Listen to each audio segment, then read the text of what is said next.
Muito bem, Carlos Graeb já vai entrar na área. Enquanto isso, eu vou introduzindo aqui mais declarações do Lula.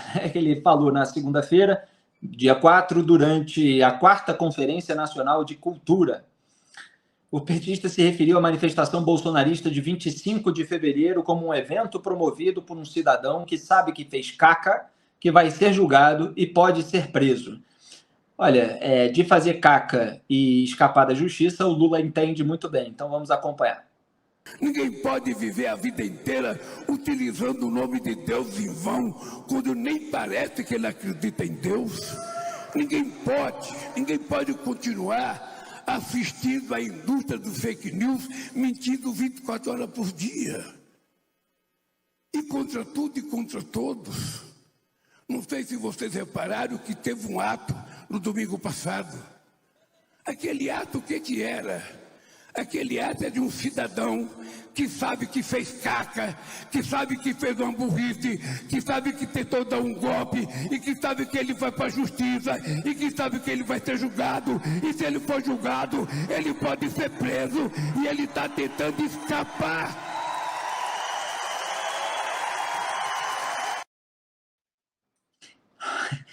É o ápice da hipocrisia, o Lula falando a respeito disso tudo, né? Porque é tudo que ele fez também quando ele estava prestes a ser preso. Isso não é para eximir Jair Bolsonaro. Nós aqui estamos todos os dias avaliando as responsabilidades de Jair Bolsonaro. É para apontar que o Lula não tem autoridade moral para dizer aquilo que ele está dizendo. Nós podemos dizer, né? Agora, o Lula, ele critica o Bolsonaro por usar o nome de Deus em vão. Se vocês procurarem um artigo meu, Por que Lula se equipara a Deus, eu listo as diversas ocasiões em que o Lula fez isso. Ele se equiparou a Deus, a Jesus Cristo, eventualmente até se colocando como alguém mais perseguido do que Jesus Cristo, que teria recebido mais chibatadas do que Jesus. Então, o Lula sempre fez isso. Até em depoimento, quando ele era alvo de processo, ele fez. Mais um momento de hipocrisia. Tem a hipocrisia no conjunto e tem a hipocrisia nas partes. Mas eu quero ouvir Carlos Graeb antes de continuar aqui na minha análise. Boa noite, Graeb. E eu peço perdão aqui pela extensão da nossa análise internacional, porque a pauta está muito cheia hoje e eu gosto de ser minucioso. Salve, salve. Salve, Felipe. Imagina, eu estava aqui aproveitando a conversa de você e do Duda. Estou acompanhando desde o comecinho, não perdi nada.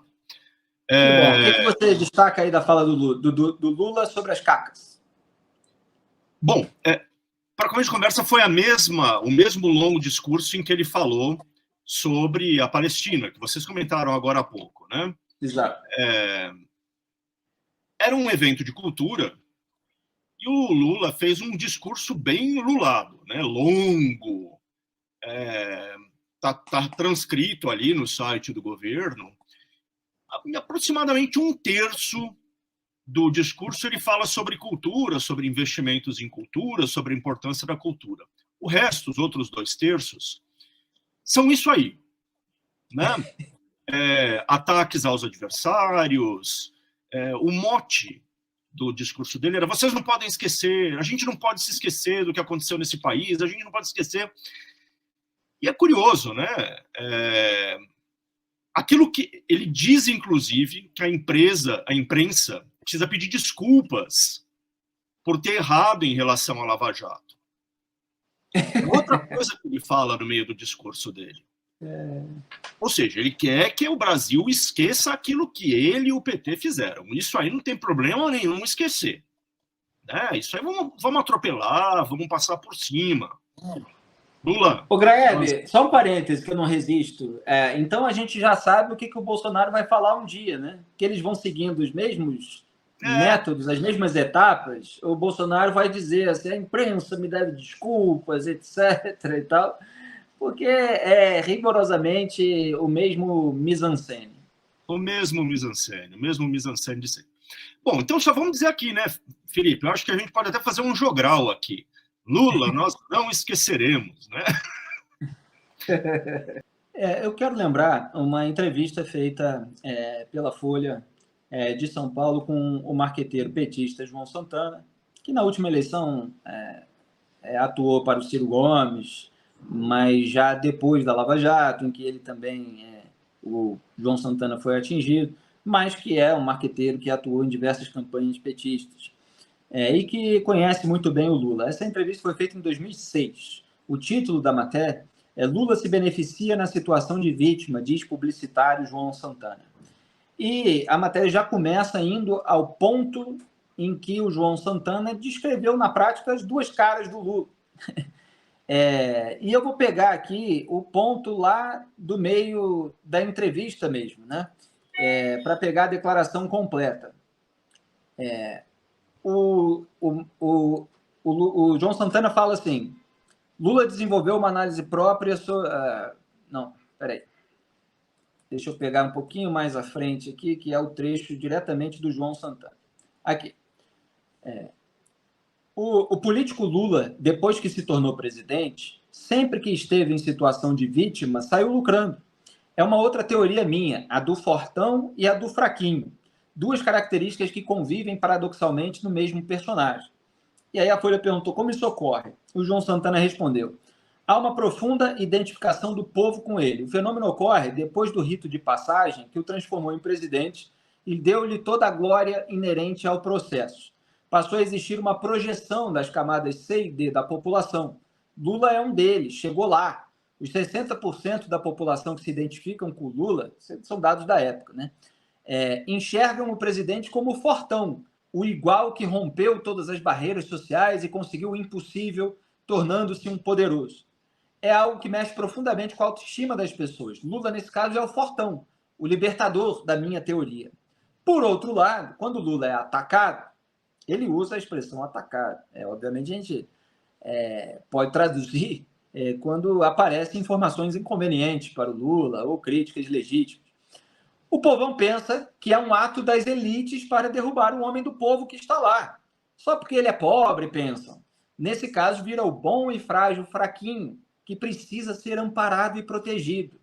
Jamais houve no Brasil tamanha identificação entre um presidente e os setores majoritários da população. Então, esse é um trecho da resposta do João Santana, que mostra as duas facetas do Lula, que ele utiliza até hoje. Ele manipula isso e, obviamente, as pessoas menos antenadas com todas as informações, com a bibliografia de teoria política, com o antagonista, elas não se dão conta. Ele posa daquele que superou as adversidades e daquele que continua sendo alvo das elites, uma vítima eternamente perseguida. Então ele está lá no poder e ele continua com esse discurso, né, de que fizeram tudo contra ele, etc. É o discurso populista em si que cria uma fronteira para dividir a sociedade em dois campos antagônicos, jogando ali o povo contra as elites. Ele já tem, de uma forma inerente, essa saída para o populista que é pego fazendo alguma coisa suja, que eventualmente comete um crime ou que incorre numa imoralidade, etc. Quer dizer, se ele tem um discurso que ele é o verdadeiro representante do povo, contra, seja as elites, sejam as elites, seja o sistema, seja o establishment, seja como cada um, seja a esquerda ou a direita chama, obviamente, quando ele se torna alvo, ele é alvo dessa elite, desse sistema, desse establishment. Então, essa é a construção manipuladora utilizada pelo Lula, sempre. E o que ele acabou de fazer nesse discurso foi precisamente isso. Tentando falsear aí a história dos fatos. E sim, como o Grebe estava comentando, a partir do bom artigo do Wilson Lima, ele investe na volta do fantasma do bolsonarismo. Os bolsonaristas fizeram a mesma coisa, você não podia falar nada a respeito deles, nada que estivesse efetivamente acontecendo, porque senão o PT volta. Foi uma expressão que até se popularizou e rendeu muitas ironias, e rende até hoje, né? Senão o PT volta, quer dizer, aí o Bolsonaro fazia alguma coisa igual ao PT, não pode falar, porque senão o PT volta. Aí o Bolsonaro liderava ali a frente ampla pela impunidade. Não, se você apontar isso, o PT volta. Não, olha só, eu estou apontando isso porque o Bolsonaro está ajudando o Lula e, portanto, ele vai ajudar o PT a voltar. Não, você que está ajudando. Então, assim, eles se utilizam. Por quê? Porque a sujeira de cada um é muito grande e eles tentam limpar a própria sujeira na sujeira do outro. Então, interessa aos dois essa polarização. E quem eles atacam mais? Os independentes. Quem eles tentam calar mais? Os independentes, que são aqueles que têm autoridade moral para apontar as verdades inconvenientes para eles. Eles não se importam tanto que haja, numa emissora de TV em horário nobre, um bolsonarista fazendo um grande debate com um petista, né, um marqueteiro do bolsonarismo, debatendo com um advogado lulista. Eles não se importam com isso. Porque essas figuras são caricatas para ambos os lados, elas nunca vão tratar da realidade como ela é para todos os lados. Então, é uma forma de você continuar mantendo a polarização acesa. Agora, com os independentes, eles se incomodam muito. Eles tentam calar de todos os jeitos, tentam assassinar a reputação, e isso é feito pelos dois lados. O problema não é o conteúdo das acusações que ele faz ao bolsonarismo, é a estratégia discursiva como um todo. É a utilização do evento como um todo para manter isso que eu chamei de chama do antibolsonarismo acesa. Eles só sabem fazer isso. Eles só pensam nisso. Eles só vivem para isso. Para criar o inimigo que eles possam derrotar na próxima eleição. Política é isso também. Mas não pode ser apenas isso. E essa gente transforma a política apenas nisso. Neste jogo. Nesse fla-flu dos infernos. Né? Então é isso.